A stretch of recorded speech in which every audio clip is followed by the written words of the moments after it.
Hello friends, welcome to my YouTube channel online learning website GK Lucent Hindi में। दोस्तों आपका स्वागत है। बात कर रहे हैं हम लोग भारतीय अर्थव्यवस्था में 42 हंग अप। जब किसी शेयर का भाव किसी निवेशक द्वारा क्रय किए गए भाव से काफ़ी नीचे चला जाता है तथा ऐसी स्थिति में अधिक घाटा उठाकर शेयर बेचने के बदले वह निवेशक भविष्य में उसके भाव बढ़ने की आशा में अपने शेयरों को रखे रहे, तो ऐसी स्थिति को हंग अप कहा जाता है। Snow bowling. जब किसी शेयर के मूल्य का एक निश्चित सीमा में पहुंच जाते हैं तब क्रय विक्रय के अनेक स्टॉप ऑर्डर होने लगते हैं। इन ऑर्डरों के कारण पुनः बाजार में दबाव बनता है तथा पुनः ऑर्डर मिलने लगते हैं। इस स्थिति को स्नो बॉलिंग कहा जाता है। Grey market. यह अनाधिकृत बाजार होता है जहां नई तथा सभी तथा अभी शेयर बाजार में सूचीबद्ध ना हुई प्रतिभूतियों की प्रीमियम पर लेन देन होता है। ये सौदे भी अनाधिकृत होते हैं और इन सौदों को शेयर बाजार का संरक्षण नहीं होता है। Trading lot. शेयरों का न्यूनतम संख्या या गुणांक को ट्रेडिंग लॉट कहा जाता है, जिसे शेयर बाजार में एक बार बेचा या क्रय किया जा सकता है। सामान्यतः 10 रुपये वाले मूल शेयरों की न्यूनतम संख्या 50 से 100 निर्धारित की जाती है, जबकि 100 रुपये वाले शेयरों की संख्या 5 या 10 निर्धारित की जाती है। Short selling. जब किसी दलाल द्वारा इतने शेयरों की बिक्री की जाती है जितने उनके पास शेयर नहीं होते हैं, तो इसे शॉर्ट सेलिंग कहा जाता है। अनुबंध पूरा करने के लिए दलाल द्वारा नीलामी से शेयर क्रय किए जाते हैं। 47 PI रेशियो। किसी कंपनी के प्रति शेयर के बाजार भाव में प्रति शेयर आय से भाग देकर PI अनुपात ज्ञात किया जाता है। किसी कंपनी के प्रति शेयर के बाजार भाव में प्रति शेयर आय से भाग देकर PI अनुपात ज्ञात किया जाता है। PER इक्वल टू प्रति शेयर बाजार मूल्य अपॉन EPS। नई आर्थिक सुधार नीति से संबंध कुछ महत्वपूर्ण शब्दावली। निजीकरण। सार्वजनिक क्षेत्र में पूंजी या प्रबंधन या दोनों में निजी क्षेत्र की भागीदारी बढ़ाना अथवा उन्हें निजी क्षेत्र में को सौंप देना ही निजीकरण है।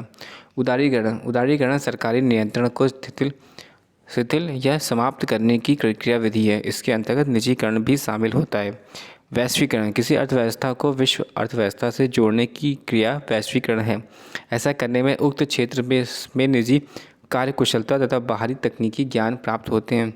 वैश्वीकरण से की प्रक्रिया से अभिप्राय है अंतर्राष्ट्रीय व्यापार में बाधाओं को समाप्त करना है। विनिवेश। सरकारी क्षेत्रों में सरकारी हिस्सेदारी को कम करना ही विनिवेश कहलाती है। विविध तथ्य। भारत में सर्वाधिक दूध उत्पादक राज्य उत्तर प्रदेश है। भारत में तंबाकू उत्पादन करने वाला विश्व का तीसरा बड़ा राष्ट्र है। सबसे बड़ा उत्पादक व उपभोक्ता दोनों चीन है। दाल के उत्पादन में भारत का विश्व में पहला स्थान है। अमेरिका के साथ भारत का व्यापार अधिकांशतः भारत के पक्ष में होता है। 1944 में मुंबई के 8 उद्योगपति द्वारा प्रस्तुत योजना बॉम्बे योजना कहलाती है। 1950 में जयप्रकाश नारायण द्वारा सर्वोदय योजना प्रस्तुत की गई। केंद्र को सर्वाधिक निवल राजस्व की प्राप्ति सीमा शुल्कों से होती है। भारत का पहला जल विद्युत शक्तिगृह सन 1897 में दार्जिलिंग में प्रारंभ हुआ। कृषि का उद्योग का दर्जा देने वाला प्रथम राज्य 1997 ईस्वी में महाराष्ट्र है। विश्व बैंक के अनुसार भारत में प्रति व्यक्ति संपत्ति $25,000 है। बिग पशु थ्योरी और रॉडन ने दिया है। उपभोक्ता की बचत का सिद्धांत आल्फ्रेड मार्शल ने दिया। केंद्रीय एकमार्ग प्रयोगशाला नागपुर में है। सिंदरी उर्वरक कारखाना, चितरंजन का इंजन बनाने का कारखाना, भारतीय टेलीफोन उद्योग, इंट्रिकल कोच फैक्ट्री, पेंसिलिन फैक्ट्री। भारतीय टेलीफोन उद्योग की स्थापना प्रथम पंचवर्षीय योजना के दौरान हुई। विश्व में सर्वाधिक सहकारी संस्थाएं भारत में हैं। भारत के असंगठित क्षेत्र संगठित क्षेत्र के बजाय अधिक रोजगार का सृजन कर रहे हैं। भारत में कुल तिलहन उत्पादन में मूंगफली का हिस्सा सर्वाधिक है। भारत में 1 करोड़ से अधिक जनसंख्या वाले 3 नगर मुंबई, कोलकाता और दिल्ली हैं। भारत में सर्वाधिक नगरीय गोवा राज्य में हुआ है। सर्वाधिक नगरीकरण गोवा राज्य में हुआ है। मसालों के विश्व व्यापार में भारत का हिस्सा 40% है। राष्ट्रीय आय की सामाजिक लेखांकन गणना विधि का विकास रिचर्ड स्टोन ने किया था। जब किसी वस्तु के वास्तविक मूल्य के बजाय मौद्रिक मूल्य से प्रतिक्रिया व्यक्त की जाती है तब उसे मुद्रा भ्रम कहा जाता है। केंद्रीय बैंक द्वारा अन्य व्यावसायिक बैंकों से ली जाने वाली ब्याज दर को बैंक दर कहा जाता है। अंतर्राष्ट्रीय व्यापार के अनुकूलन संतुलन की स्थिति वाली मुद्रा जिसको प्राप्त करना कठिन होता है को कठोर मुद्रा कहा जाता है। साख मुद्रा को ऐच्छिक मुद्रा भी कहा जाता है। भारत में पाई जाने वाली बेरोजगारी की प्रमुख प्रगति संरचनात्मक है। अर्थव्यवस्था की कीमतों का औसत स्तर समान कीमत स्तर कहलाता है। आय में बदलाव के फलस्वरूप उपभोग में बदलाव उपभोग की सीमांत प्रवृत्ति कहलाता है। विदेशी मुद्रा के अनुसार देशी मुद्रा की कीमत विदेशी विनिमय की दर कहलाती है। किसी देश का आयात और निर्यात से संबंधित भुगतान शेष व्यापार शेष कहलाता है। कराधान जनता से ऋण तथा घाटे की वित्त व्यवस्थीय राजकोषीय नीति के 3 प्रमुख साधन हैं।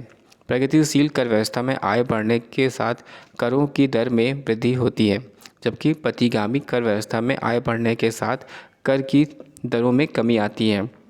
रोजगार गारंटी योजना, जो अब NCMP का प्रमुख घटक है, सर्वप्रथम 1972 से 73 में महाराष्ट्र सरकार ने शुरू किया था। इसमें संविधान में दिए गए काम के अधिकार को स्वीकार किया गया। श्वेत क्रांति की गति और तेज करने के लिए ऑपरेशन फ्लड आरंभ किया गया। इसका सूत्रधार डॉक्टर वर्गीज कुरियन है। यह कार्यक्रम विश्व का सबसे बड़ा समन्वित डेयरी विकास कार्यक्रम है, जिसे 1970 में राष्ट्रीय डेयरी विकास बोर्ड NDDB ने प्रारंभ किया। अब तक इसके 3 चरण पूरे हो चुके हैं। विश्व में दूध उत्पादन में भारत का पहला स्थान एवं संयुक्त राज्य अमेरिका दूसरा स्थान है। नीली क्रांति मत्स्य उत्पादन में से संबंध है। भारत विश्व में पहली मछली का तीसरा सबसे बड़ा उत्पादक और अंतर्राष्ट्रीय मत्स्य पालन का दूसरा सबसे बड़ा उत्पादक देश है। ऐसी वित्त व्यवस्था जिसमें सरकारी व्यय आय से अधिक हो तथा शेष घाटे को पूरा करने के लिए समानता मुद्रा छापे जाते हों, घाटे को वित्त व्यवस्था कहलाती है। RBI ने 1000 रुपया को नोट को 22 वर्षों के अंतराल के बाद 9 अक्टूबर में 2000 को जारी किया। भारत पर्यटन विकास निगम की स्थापना एक सार्वजनिक क्षेत्र के उपक्रम के रूप में 1 अक्टूबर 1966 को की गई थी। सार्वजनिक क्षेत्र के उपक्रम में अपनिवेश का दौर 1991 से 92 से हुआ। सार्वजनिक उपक्रमों के अपनिवेश से प्राप्त राजस्व के सुनिश्चित प्रयोग के लिए 1 अप्रैल 2005 को राष्ट्रीय निवेश निधि की स्थापना की गई। भारत में डीजल इंजन बनाने का पहला कारखाना 1932 में सतारा, महाराष्ट्र में खोला गया। भारत में मोटर वाहनों का सर्वाधिक निर्यात जवाहरलाल नेहरू बंदरगाह से किया जाता है। वर्ष 1981 में नारायण मूर्ति द्वारा इन्फोसिस कंपनी की स्थापना की गई थी। अमेरिका स्टॉक एक्सचेंज नस्डाक में सूचीबद्ध होने वाले भारत की यह पहली कंपनी थी। ब्रिटेन का प्राचीनतम निवेश बैंक ब्रिग्स फरवरी 1995 में घोटाले के कारण दिवालिया हो गया था। National commodity and derivative exchange limited NCDEX ने कृषिगत उत्पादों के लिए एक सूचकांक इंडेक्स 3 मई 2005 से प्रारंभ किया। NCDEX AIGRI के नाम का यह सूचकांक देश में का पहला कमोडिटी इंडेक्स है। राज्य समिति ने कृषि जोतों पर कर लगाने की संस्तुति की थी। नाबार्ड की स्थापना 6ठी पंचवर्षीय योजना अवधि में की गई थी। भारत में गरीबी हटाओ का नारा 5वीं पंचवर्षीय योजना के अंतर्गत दिया गया था।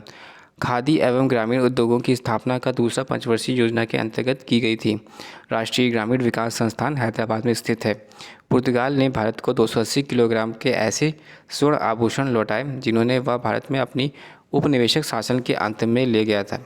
सुपर 301 अमेरिका व्यापारी कानून का वह धारा है जो उन्हें अपने आयात पर उच्च सीमा शुल्क लगाने की शक्ति देता है।